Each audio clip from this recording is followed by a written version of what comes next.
MCPA does not start when ZCPA is closed.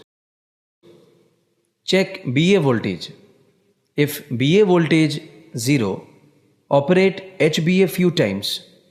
If unsuccessful, replace additional CCBA.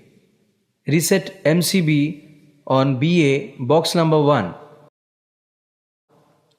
If BA voltage is more than 80 volts, check CCBA. If CCBA fuse is melted, replace fuse CCBA. If it melts again, put HOBA in off on all locos. Replace fuse CCBA. Resume traction.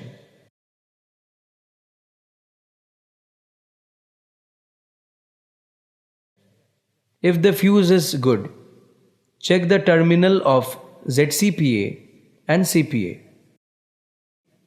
If disconnected, connect the same, resume traction.